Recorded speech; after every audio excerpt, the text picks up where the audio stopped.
So I'm going to ask everybody here to start by just introducing yourselves briefly so folks get a sense of who you are.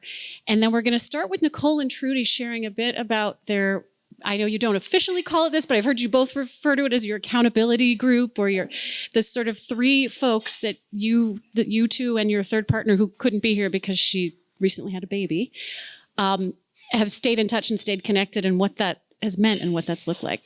So first, if we could have each of us introduce ourselves. Zuquan. Thank you, Caitlin. Hello, everyone. I just want to start off by saying congratulations. You are part of a small, privileged and unique group, and you may not be able to imagine at this point what you're in for, but for myself, it was truly life-changing. I'm Zuquan Rooks. I work with a national nonprofit.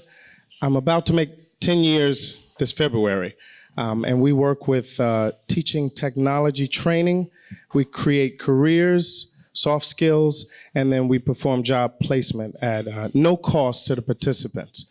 So the forecast has been for some time now a huge gap in technology talent, and we are working furiously to help fill that gap with diverse and qualified talent. I attended my academy just this past May, and no exaggeration, the last few months since has been nothing less than,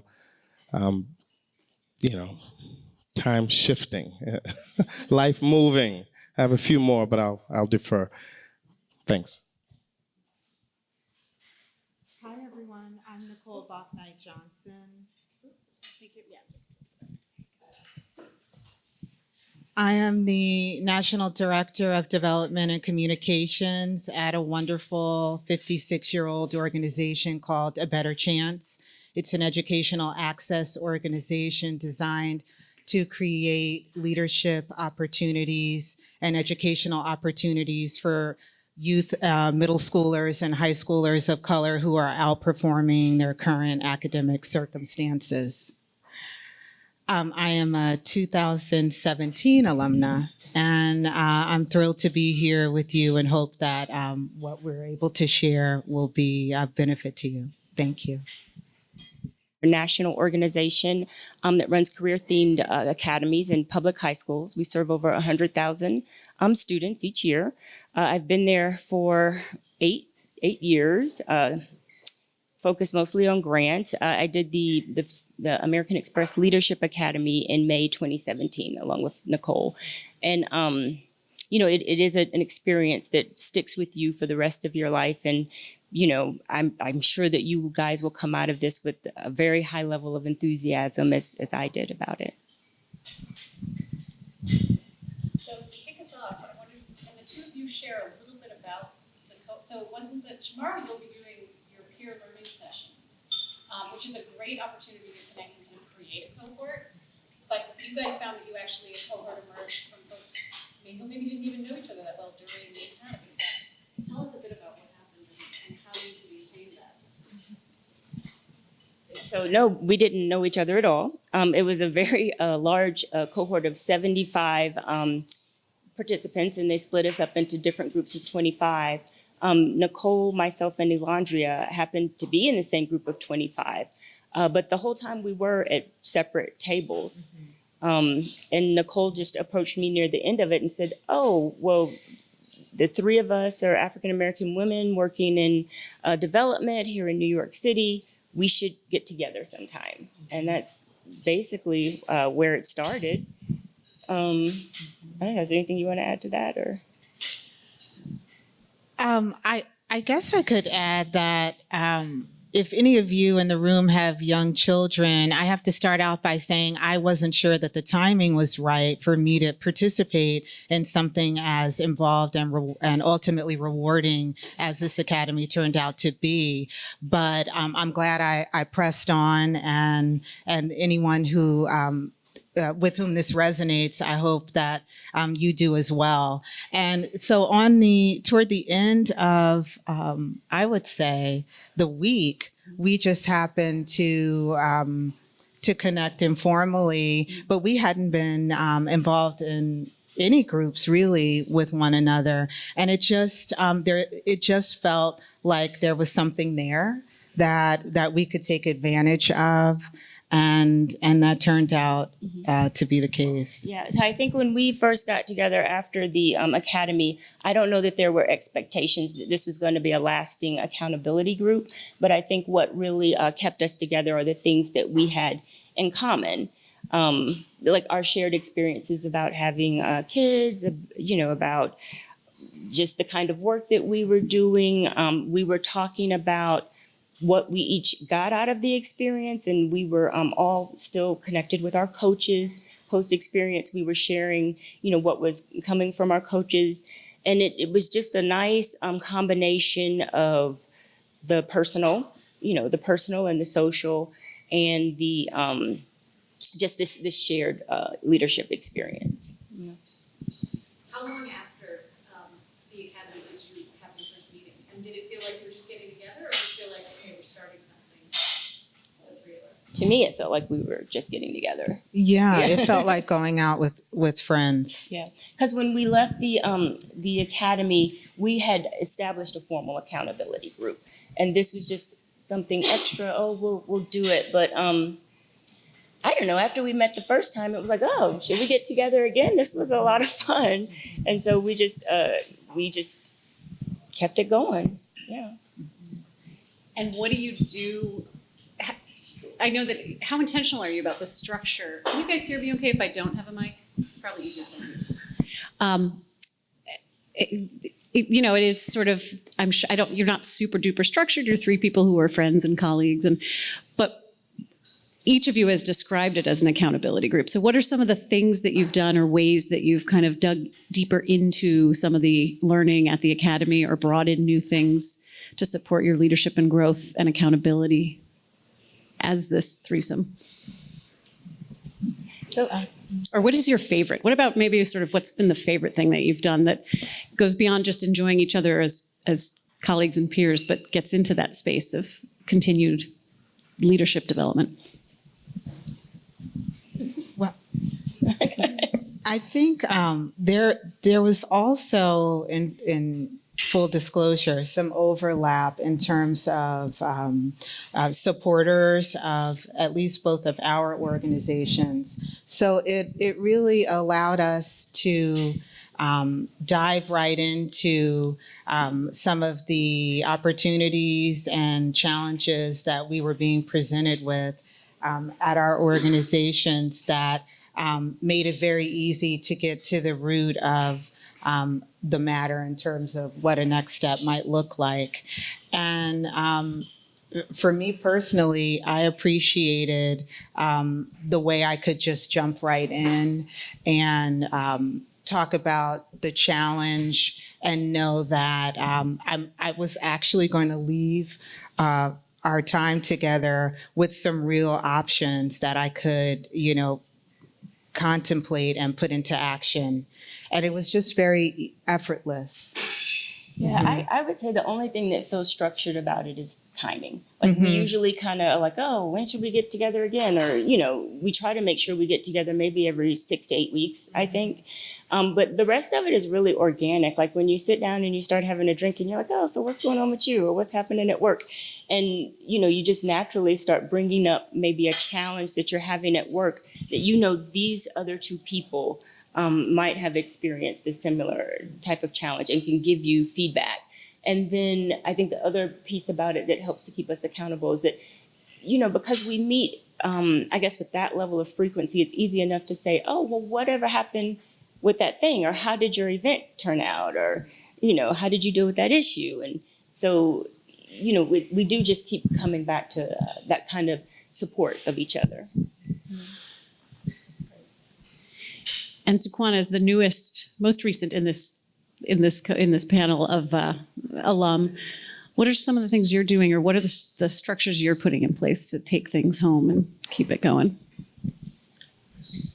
Well, one thing has been sort of this reverberating, is that the word? It's been an ongoing motivation that strangely hasn't died out. I've gone to countless pro bono projects with corporate partners that seek to empower and build a nonprofit of choice. But this one was different, and at the first day, similar to you guys, we had a panel of past Academy participants. And one thing I locked onto was they said to keep an open mind, open up and, dismiss maybe some, your preconceptions that you may have that, it's one of those, one of this, and give it a chance. And I made a point to do that, and I'm glad I did. So from the duration of the course, and then the coaching, and then the follow-up, it really showed me that Amex, CCL, they were serious about making impact. It wasn't a topical application, and I saw that they wanted it done right, and I could see it immediately. And then I just finished my last session with my executive coach, and it was as refreshing as it was during the on-site introduction to him. So it's been something that has been almost effortless on my part to hold on to and really get all I can out of it. In our cohort, and I can't remember if this was intentional, this was something, CCL, that you asked us to do, or if this is something that our peer, the 3 peer counselors that we did in the consultation came up with, but we each named one thing that we really were struggling with, that we had talked about in those peer consultations, and then agreed who was going to email somebody within a month, within 2 months, and just see how it was going. And we each had like a person we were going to follow up with, and they were going to follow up with us. And that was, at the time, it felt almost a little forced or strange. We were sort of giggling as we did it, but we just thought this would be a good structure. And it was so helpful because it was that I think I too sort of kept an open mind, but wasn't sure what I was going to do when I came back to the desk and to all the demands. And having that email just pop up a month later was so helpful, because I thought, well, I do have stuff to report on it, and I have done certain things, and I actually had a coaching session with my coach to help keep things moving. And it was a moment to both sort of be accountable and to celebrate that, and to respond and say, here's where I am and here's what I still need to do. Can you check back with me again? Because we were all in different parts of the country, so we couldn't get together over a drink. But that was something that I thought was really helpful, and sort of just a concrete way to do it. How long were you guys able to keep that up?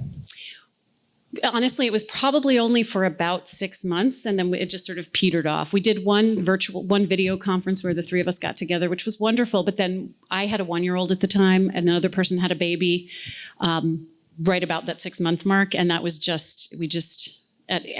would say at least once a year we still email, though, which is nice.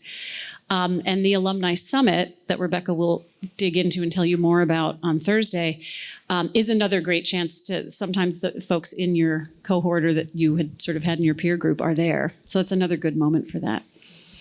And I'm wondering if there are other little concrete tips or advice that each of you has. And then I'm seeing most people are not chewing anymore. So I think, true to what I promised at the beginning, we should turn this into a conversation and things that you're thinking about or grappling with, because we've all had those experiences, as you described, Zukan, where we go to something and then we just kind of come back and it's business as usual. And the Academy, CCL, is very clear. This is not a conference. This is something different. And so this is our chance to kind of lay down a little bit of that groundwork to keep it different.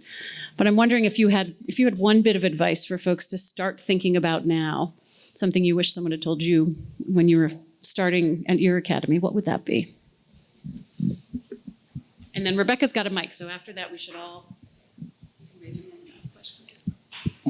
I'd like to start off by saying that one thing is, as I mentioned, preconceptions. Sometimes that can be detrimental because you're certain of how something's going to go. But one thing I did notice is that the course, the exercises, the well-researched and prepared exercises that CCL presented to us, it was hands-on, and it identified a lot of things that didn't allow me to sort of hide back in the crowd and go, oh, yeah, in a general way. It was striking, it was pointed, and whether it touched on unconscious bias, whether it touched on things that I hadn't even considered, after a umpteen career, I don't want to give my age, but a career in various industries, but I was looking at it wrong. I was looking at my approach as something was wrong with my approach when I realized during one course that there are methods of reaching and connecting with different audiences. Some people may be more visual. Some people may need more motivation. They need a team concept. Others need more of a challenge. But I was being faced with things that I had never really been exposed to, or at least faced. And so it was an eye-opening, those aha moments. There was aha moment after moment after moment. And so, with a certain amount of humility, it allowed me to see that, I wasn't necessarily doing it wrong. I was doing it in a tunnel vision manner. I didn't see the many, perspective ways of looking at it. So that was one thing. And then after that, tapping into a network that went beyond the 2-3 days. I mean, that was the wedding. And, after the wedding, is most people know who's married, or even know married people, the real work begins after the wedding.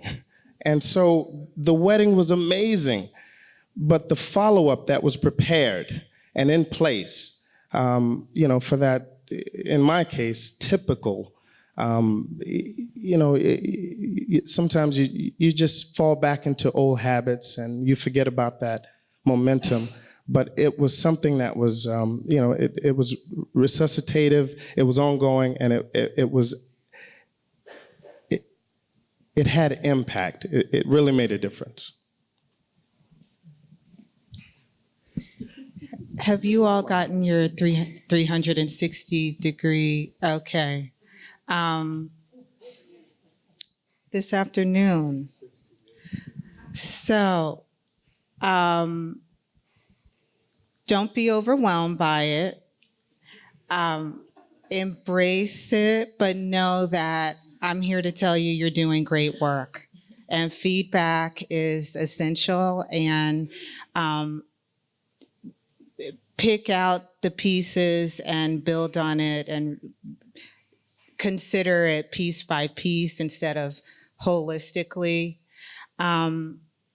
You're going to learn a lot about yourself, your leadership style, who you are, ways that based on how you lead, you can do things better, smarter, more efficiently, more effectively. I recommend, for me, I found it helpful to choose one of the many tests or reviews that you get back and figure out which one most resonates with you and start to build from there, rather than trying to apply all of the different feedback and analysis that you receive. It was a world of good for me, and I recommend that to you. I also have found that the FYI book was just a game changer for me. It's one that I refer to often, and if you haven't received it, I'm sure that there's probably something that you are getting that's just as impactful, that helps you kind of do a quick check-in about how you might be managing something, because as Fuquan mentioned, we're going back to our default, when pressed for time or when upset or not necessarily clear about how to handle something. And it allows you to really zero in on that and get some quick advice on how you might go about things differently. Yeah, I have so many thoughts. I think one thing that I wish I had done differently when I left the Leadership Academy is around the accountability groups. You will come out of here with a formal accountability group, and then you may have a couple that are informal. And I wish I had been more persistent with all of them. I think it can feel like if you are always the person that's reminding people, oh, we should meet, it could feel like maybe I'm annoying them. But I wish I had just kind of thrown away that insecurity and kept following up with them anyway. And maybe we would still be meeting. And I think that's part of why Nicole and Elandria and I still meet, but not all of my accountability groups. So I do wish I had done that differently. I think, as I told you guys on the phone, I think one thing that worked out really well for me is the coach after the academy. And I think with the coach, that is one area where you really do have to be open to it. But I think what my coach and I did, which really worked out for me, is we only met once a quarter. And so that meant that I had her for a really long time. I was able to keep her, I think it was 3 sessions that came automatically, and then you could apply to have an additional 3 sessions. So we were together for over a year. And I think that was really pivotal and important to me. And then about all of the assessments that you'll get back, it feels overwhelming. And I vaguely remember, like, when you're getting them, it's really exciting to have somebody walking you through it and thinking about, oh, this is how I show up. But when you go home and you're on your own with it, it's overwhelming. And I remember just really trying to wrap my brain around it, and I couldn't. But there are other things that I've done since then around leadership. I like to do different leadership activities, a chance to step away from the office and not think about, the day-to-day, but to be able to think about work. And about how my leadership at work. And I'm sorry, I forget where I was going. I was just chattering right along.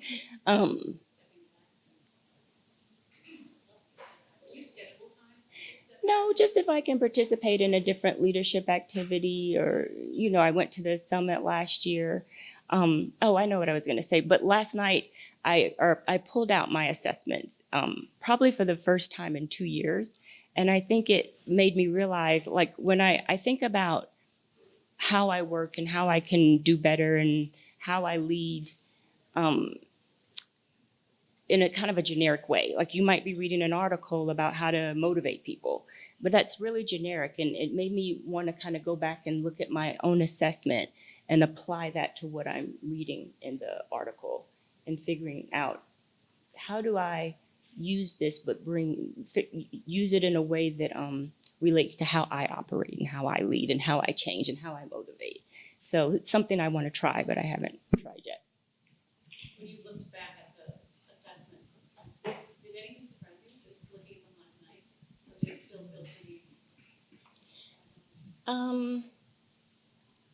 No, nothing surprised me. I did, since it was just last night, it's a lot of data that you're gonna go home with. So it was just kind of a quick overview, but just I really want to dig back in. Yeah. Along the same lines, I wanted to mention that, along with what you were saying, a lot of this is going to be self-reflective. And it's the quickest analogy I can think of is somebody say, you have a little food right here. And you look in the mirror, if you don't believe it, and you say, I just wiped my mouth, but then you see it and it's there. It's an awakening moment. Said, even after diligence, I still had something. So this is going to be self-reflective. You're going to see things, and it won't be the same for each of you. Everybody has their own motivators. What motivates you? It will not necessarily match the person next to you. You'll grab something. It may be one thing. Another person may grab 4 things that changes their career path or their motivation. that's one thing I saw. I saw the uniqueness of it. Even though it was broad in some ways in general, it touched on almost nearly every aspect that you will encounter or may find as a challenge. The second thing, briefly, is the network. Those pro bono projects I've been in, I haven't heard from them since. Some of them, well-financed companies, and it was impactful. It may have even been longer, but the follow-up, the tools to maintain it and to really succeed. This has been the first and only so far that has really had that major impact. And so typically, I love networking, but I'm a victim, like maybe some of you, with the typical melee that comes with, after the party's over, I'm looking at cards and I'm like, where do I know them from? And then I got to reintroduce myself. And sometimes that's enough to deter me. Well, you guys are about to join a fraternity of social leaders and people that have been impacted. Everyone may not take advantage of it, but you can take full advantage of it.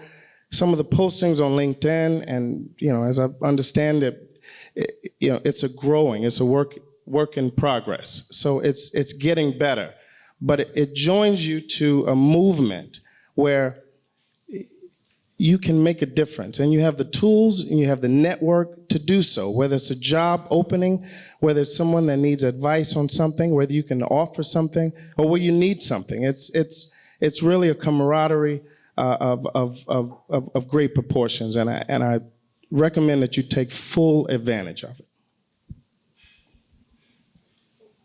What are some? Rebecca's gonna have So good afternoon. Thank you for being here. More than anything, I think you guys provide some great insights.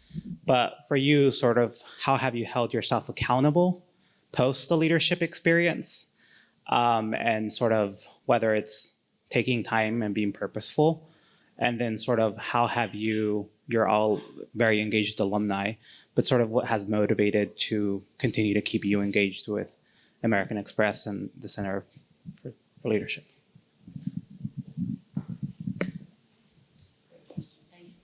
So one of the things that my coach would have me do is go back and tell my boss what I talked about.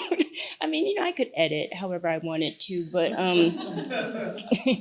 I think it got me to define some of my personal goals and to make sure that she knew what they were, and to, she wasn't holding me accountable. I was more pushing her to make me accountable, but I revisit those goals and I go back to her and I talk to her about them. And since then, my organization, we've started some like peer mentoring kind of stuff, and I take those same goals with me to the person that's mentoring me, and their goals, they're a little different than like, each year we have to do the goals around our jobs and our metrics and how much money we're going to raise and all of that. These are more personal goals. I don't want them to appear in my performance evaluation. But I want my boss to see them. I want to keep revisiting them with her. I want her to be able to help me move along in them. And she thinks about what kind of assignments she gives me, what kind of conversation she brings me into, that part of what's helping her make that decision is because she knows what my goals are.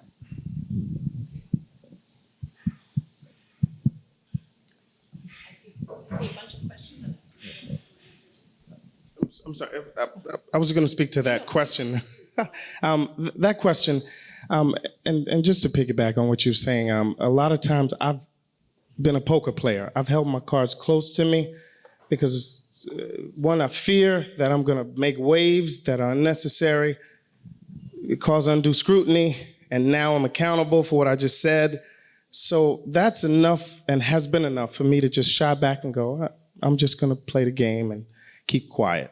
But one thing that my coach made me do, without a weapon, he made me make myself accountable. And one of the first things he said was to talk to my boss and tell him what I want to do and why I haven't done it until then. And that was one of the most, since puberty, most, oh my goodness, it was excruciating. But it was liberating, and that accountability, I showed my vulnerability, and maybe why I had held my cards close to me. I want to make a difference. I'm a leader, and that leader has been sitting back making excuses why, he hadn't taken that leadership role. And so a part of that accountability was being vocal. It doesn't necessarily mean being verbal about it. Vocal can mean doing it, putting out a plan and sharing it. Share your trajectory. Even if you don't achieve it fully, the purpose, the focus can be contagious and show that you are a part of whatever project or a team purpose or mission that you're a part of.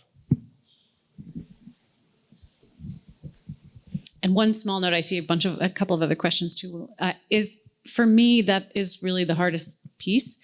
And I have to actually put time on my calendar to not do anything else, but to actually, there's a blog that will be coming out on Leader Stories from another alum named Carlos, who talked about, after his academy experience, he talked about this concept of amplify. He started to think about where I want to go and the impact I want to have requires amplifying all of the people and the ideas around me, and that's not going to happen if I'm constantly, there's so many urgent and some actually important things to do.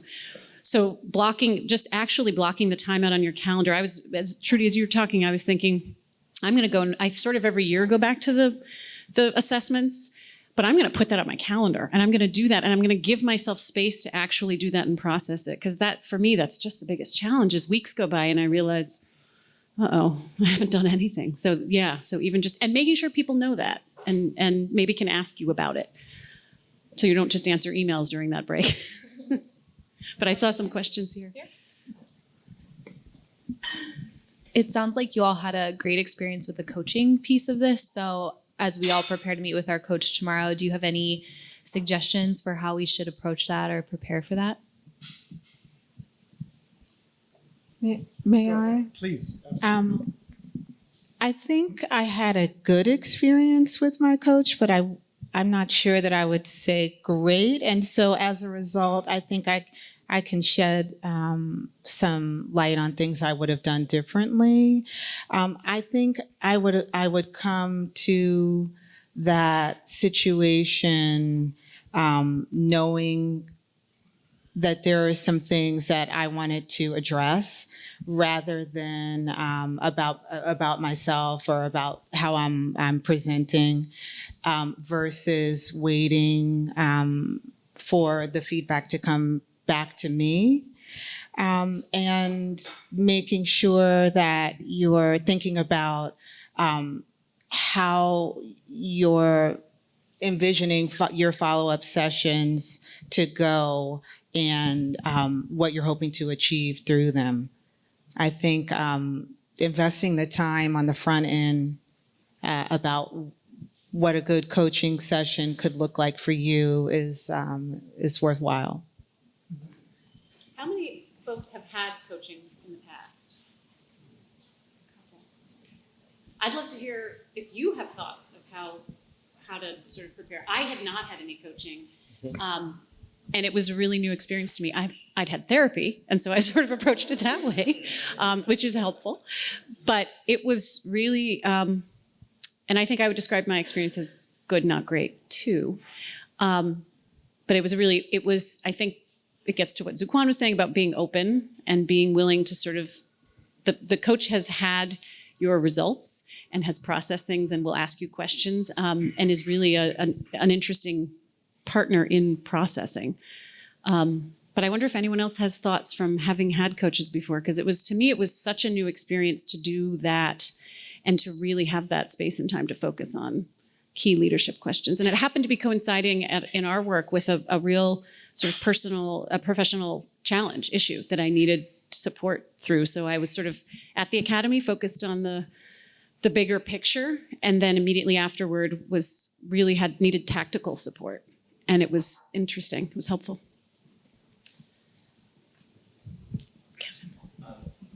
Thank you. So I haven't had super extensive experience working with coaches, but I have had some.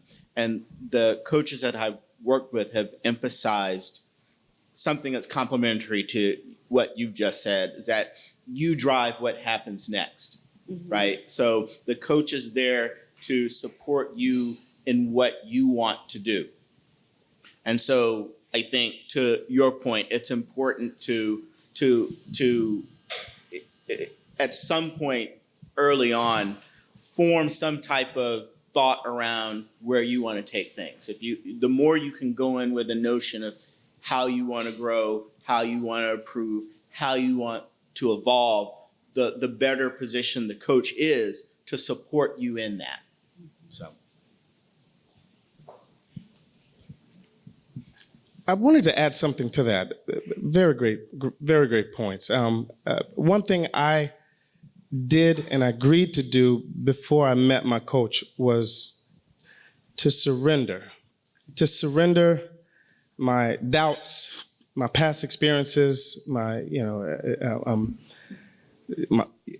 everything I saw that might not work for me. This might work for everyone else, but for me, it might not. And I suspended that and I surrendered totally. And the coach, one of the first words he said to me, he said, I want you to understand, everything about this session and these sessions is about you. It's not about me. And we can hear that all the time. It can almost sound cliche, but the way he said it, and I felt it, and I accepted it, I believed it. And so, there's data that show that people who've taken lie detector tests have been completely honest and still failed it because of whatever nervousness or anxiety. So I came in with a bit of trepidation, but what I did was I opened up and I gave it a chance, and I was painfully honest, and that seeming vulnerability allowed me to see myself better and hear clearer. So the questions I was being asked, even though I'd heard them before, I swat them down. I had my preconceived answers. I had my, I'm good at interviewing, if you will. So I was going to bring that talent and talk my way through this and get back to lunch. But I really dug in and said, I want to see if this works. And it did. We almost ended the session, well, we did end with a hug, but I was hugging him well before we hugged. It was just such a connection, and it was a paradigm shift. It was something that I saw and felt, and it was only because I lowered my guard and said, hey, do I want to improve or not? I'm here to improve. If I got all the answers, I wouldn't have accepted the invite. And so it was a moment of just relinquishing those long-held and sometimes defensive mechanisms for political reasons or personal doubt. My one word of advice is surrender. I would just add, I don't know that I did a great job of preparing for my coach. I think I was just kind of winging it, but she was really skilled and she knew what she was doing. But one thing that I did is you have a limited amount of time. I believe they're 1 hour sessions. And so before I would meet with her, a couple of days before, I would just write an email of just everything that's going on, or, and I always, every time I approached it as, I don't really know what I want to talk about this week, but all of this stuff is going on. And I guess in doing that, I probably was really telling her what I wanted to talk about. But every time we started our meeting, I didn't have to tell her what was going on. She already knew. She had gotten it in my email. So it was more about digging in on the themes that she saw. So that might be a helpful tactic. And I would just say, I think, Zuquan, what you're saying, I think also applies to all of our interactions with each other. Sometimes at events like this, we can kind of keep our professional face on and our professional demeanor. And this is an opportunity to get real and to get raw and to be vulnerable and to not, sort of approach it with that, I have the answers, you should hire me, I know what I'm doing. Instead, just give yourself a chance to just let it go, be here, be vulnerable. And I think for a lot of us, certainly when I was coming into the academy, even just the idea of the term leader, I just really bristled at. And I still sort of don't always know what that means. But it was just a bit overwhelming. But I think taking that sort of challenging our assumptions, challenging the deep, deep habits that we have, that some of which may have worked before and aren't working in our current positions, are not going to help us where we want to be, and some of which just flat out for me were not working. That just the ability to sort of throw those out front instead of trying to sort of smile and talk about the work, but to really get behind it and get back to the personal and back to the connection and really be raw like that, it was really helpful. And so I would just sort of encourage that with each other too. It's not looking at you guys last night and this morning, it feels like that's what's already happening, but we don't have to impress each other here. We get to really focus on ourselves and getting deeper. I think we Other have questions? time for one more question. There is one. Hello. I was just wondering if anyone might share an example of when you went back to your jobs and you were trying to utilize some of the skills you learned here and it either really succeeded or maybe failed, and what you did to turn that around, and if it worked.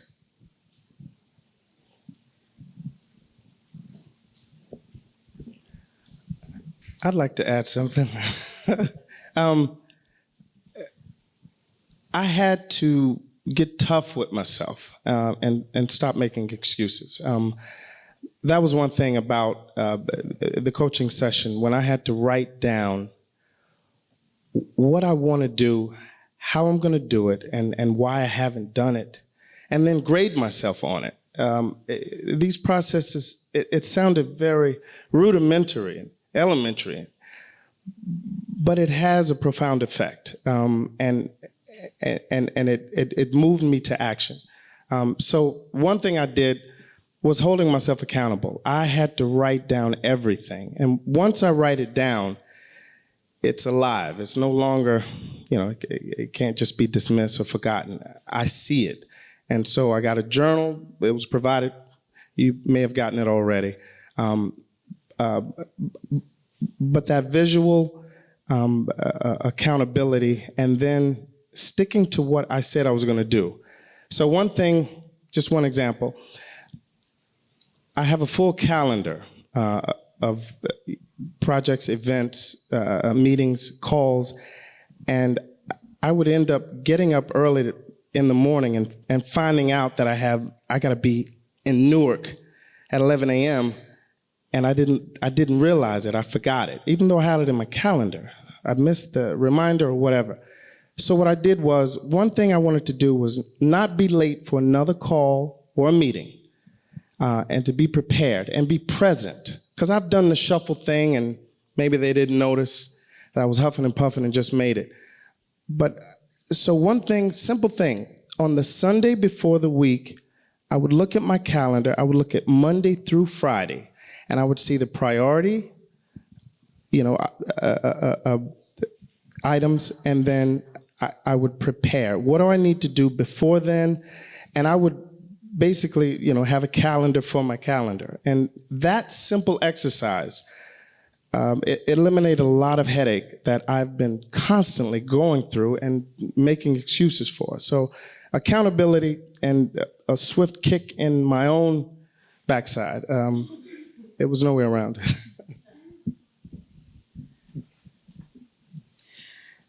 One of the things I learned in my assessment is that in the particular environment that I work right now, I'm producer provider sort of leader. And my role at A Better Chance is probably the first place I've ever worked that that has fewer resources to do what needs to be done than other places that I've worked. And so I learned in the assessment that one of the things I'm going to say I used to do was if a project wasn't, I'm happy to have everyone, who was tasked with working on a project, work on the project. But then if the project wasn't going where it needed to go, because, I'm busy and we have to get all these things done, that instead of jumping in on that project when I could see that it wasn't necessarily moving in the right direction, that, and I could take over and, get it back on track, that there's another way to go about managing some of that. And so that was just one of a number of things that I decided I was going to work on. And I did. And I learned that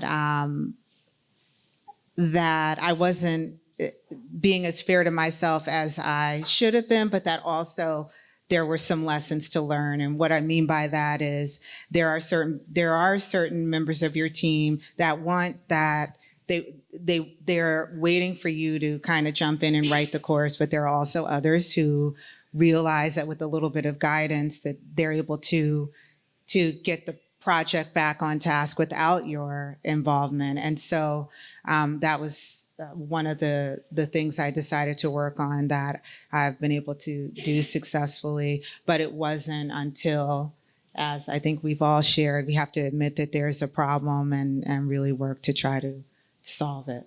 That's just one example. So I was going to say that there's a few things like the feedback and aspects of my personality that I know I needed to work on, like speaking up more at work, and because I tend to have this attitude that nobody really wants to hear what I think. But my 360 feedback was telling me that everybody wanted me to speak up more. But I think more importantly, it's not like you're going to leave here and you're fixed. You're a changed person. It doesn't really work like that. I like the way they call it a leadership journey, because it's very much a journey. I've changed a lot in the 2 years since I've been here, but I still have a long way to go. And I think you just have to always be stepping back, reflecting, course correcting. It's just not going to be an overnight process. And, hopefully you will be becoming a better person for the rest of your life. You're never going to stop learning and growing. I have a very quick answer because I know we got to get you downstairs. But Amy, I did want to say I took the 360. Thank you all for sharing that, because that was, this is great. I'm like making notes of all the things I need to do. But because the supervisor feedback is not anonymous, I was able to set up meetings and have conversations. And I would say one of them did not go very well. And it was because I hadn't planned and prepared really to dig into, with respect and deference for this very, very busy person's time, what it was that I really wanted to push on. And it wasn't set up, I set it up poorly and I didn't plan for it well. I just thought, oh my gosh, I have this opportunity. I have this, you've already invested by giving me this feedback. Clearly you're going to want to sit down and dig into this. I recognize that was by far not the most important thing on this person's plate. But I do think doing the other one went very well. So I think it's an important thing to think about doing, but doing it by preparing for it and also then thinking about coming out and how am I going to what do we do so that this becomes almost an ongoing culture of feedback in our organization for everyone, which was a bit for me a stumble and a challenge, and then we actually got there. So that's my concrete story.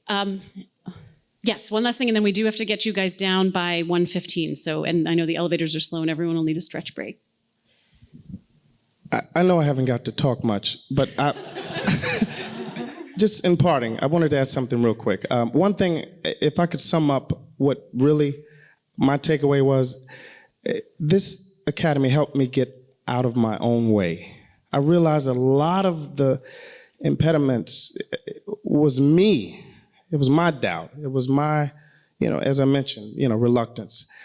I happened to, one of the meals that we had, I happened to sit next to Richard, and I was talking about the angst and the anxiety I have and the reluctance I have when I'm trying to generate funding for my nonprofit. And he said, well, just remember that it's not for you, it's for something bigger. It's for something that you shouldn't be reluctant about. You're speaking for those maybe who don't have a voice or can't be heard. And that, it wasn't rocket science, but it was something that, it was an eye-opening moment that realized I was the one that was projecting all of this difficulty and this challenge that really wasn't as maybe insurmountable as I thought. So getting out of your own way sometimes is the key that unlocks so much more that you can accomplish and quite frankly can accomplish. That's all. That's great. Thank you. And I just want to thank Trudy and Nicole and Zuquan. Thank you so much for coming on a rainy afternoon to talk with us and share your insights. And I'm sure if folks, are you okay sharing email and other information with folks in this cohort? Absolutely. I've just put you on the spot, so now you have to say yes, right? Because I think that having this conversation and continuing to think about ways we can continue to take it home and make space for this is really important. Thank you all for these insights. And thank you.